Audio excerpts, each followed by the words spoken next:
Meus irmãos e minhas irmãs, bom domingo! É a nossa Páscoa semanal, é o dia do Senhor. Mas recordemos-nos que é dia do Senhor se é santificado pela liturgia.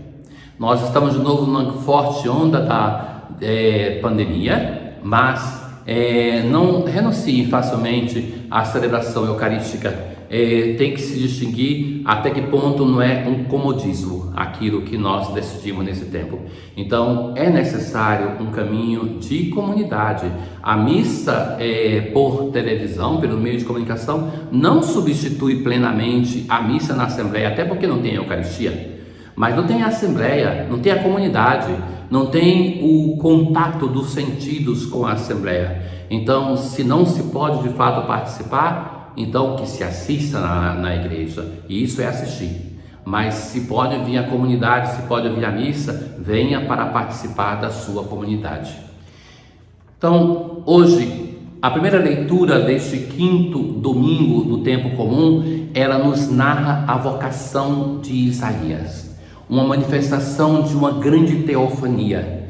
Então, e que é datada, é cerca do ano 740 do ano de Cristo. No ano da morte de Osias, vi o Senhor sentado no trono, com um grande manto. Havia serafins. Essa é a única vez nas Sagradas Escrituras que mencionam esses serafins, que é aqueles que se consomem em fogo diante de Deus. Então se mostra a divindade, mas também a realeza, num trono com um longo manto. Então eles exclamavam, serafins: Santo, Santo, Santo é o Senhor dos exércitos, toda a terra está repleta de sua glória.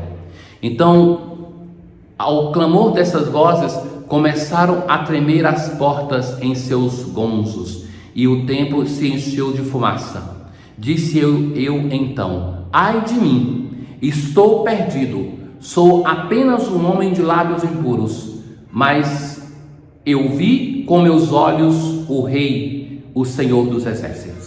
Então, essa experiência do temor, do santo temor de Deus, que invade toda pessoa que tem essa manifestação teofânica, que é algo muito maior do que pode o ser humano suportar. Sabe que tem um momento do Antigo Testamento que o povo de Israel, Deus falava com eles face a face.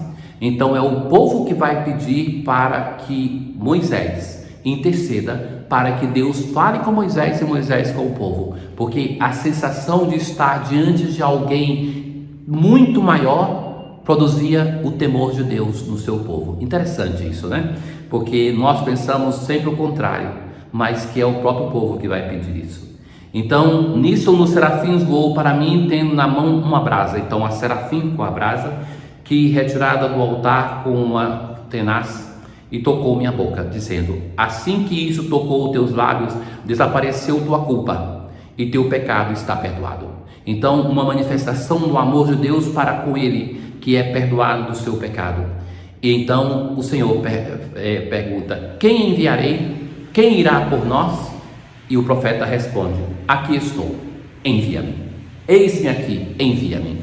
Então, esse é o chamado vocacional. Então, ele é narrado como que Isaías seja chamado para o conselho do rei. É aquele que vai falar agora, a partir deste encontro, falar a vontade do Senhor para com o seu povo. O Salmo 137, nós respondemos a essa primeira leitura assim: ó Senhor, de coração eu vos dou graças, porque ouvistes as palavras dos meus lábios. É o orante que agradece, porque a sua oração foi escutada. Fizeste muito mais que prometestes, vós me escutastes e aumentastes o vigor da minha alma.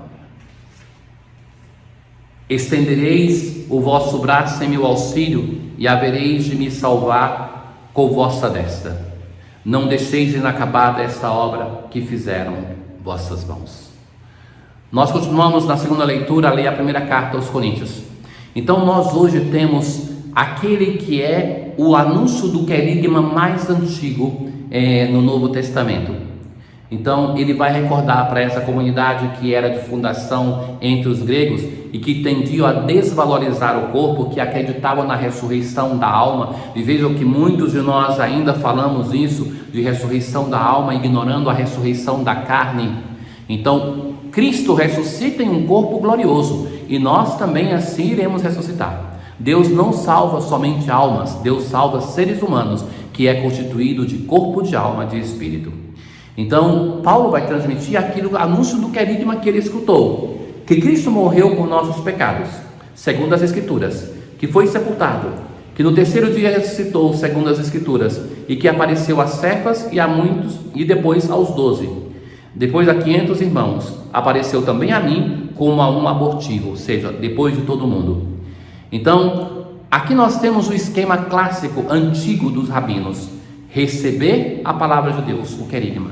Cada um de nós recebeu, que devemos transmitir e que devemos conservar em nós essa fé, aqui no caso, a fé na ressurreição.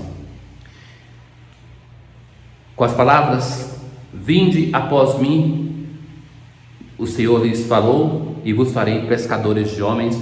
Nós temos a aclamação ao Evangelho. Hoje no Evangelho, nós estamos no início do Evangelho de Lucas, que vamos percorrer durante todo esse tempo comum. Então nós temos o chamado dos primeiros discípulos, que é em Lucas ligado a um milagre de uma pescaria milagrosa. Então somente em Lucas tem essa narração. Então Jesus viu 2 barcas e sobe em uma dessas barcas. Então a vocação dos primeiros discípulos acontece em um ambiente normal de trabalho. E Jesus está em uma barca, não está em outros lugares, como na vocação de Isaías, que é em uma teofania. E dali então ele se sentou na barca e ensinava a multidão. Quando acabou de falar, disse a Simão: avança para águas mais profundas e lançai vossas redes para a pesca. Esse é o desafio que o Senhor faz a Simão e a cada um de nós. Não nos acomodemos, vamos para águas mais profundas, vamos. E então Simão respondeu: mestre, nós trabalhamos a noite inteira e nada pescamos, mas em atenção à tua palavra vou lançar as redes. Então Pedro acredita na força da palavra de Deus, e isso aqui é o essencial do caminho de fé, a força da palavra de Deus que nos transforma. Então apanharam uma quantidade tão grande de peixe que encheram as 2 barcas e as redes se rompiam e estavam a ponto de afundar. Ao ver isso, então Simão vai dizer: Senhor, afasta de mim, porque sou um pecador. Veja o raciocínio desse Simão, que é tão plástico, não esconde o seu sentimento. Ele pensa assim: ele é Deus, é o Senhor, então ele deve estar perto de quem é santo e não de quem é pecador. E Jesus do Evangelho vai mostrar justamente isso, que é um médico que veio para quem precisa de médico, que é quem está doente. Então Jesus se aproxima muitas vezes do pecador. Simão, sentindo-se pecador porque duvidou, ele fala: Senhor, afasta-te de mim, porque sou um pecador. E ele ficou então cheio de espanto, mas também os outros apóstolos ficaram espantados. E Jesus vai dizer: não tenhas medo, de hoje em diante tu serás pescador de homens. Então levaram as barcas para a margem, deixaram tudo e seguiram a Jesus. De hoje em diante tu serás pescador de homens. Jesus, o Senhor, nos chama com uma linguagem que nós podemos compreender. Para esses pescadores, ele fala: vos farei pescadores de homens. O ministério que até agora vocês realizavam, a profissão de pescar, agora vocês vão usar tudo aquilo que aprenderam, toda a sua capacidade para pescar homens para Deus. Mas tirar o peixe da água, aquele que era o trabalho do pescador, era condenar o peixe a morrer. Tirar o homem da água, que é o símbolo do mal e do pecado na tradição bíblica, é dar a ele a vida, a dignidade, o dom da fé. É isso o nosso trabalho como pescadores de homens. Hoje a leitura nos fala da vocação, a vocação de Isaías, a vocação dos primeiros discípulos. Também nós somos chamados a sermos seguidores do Senhor.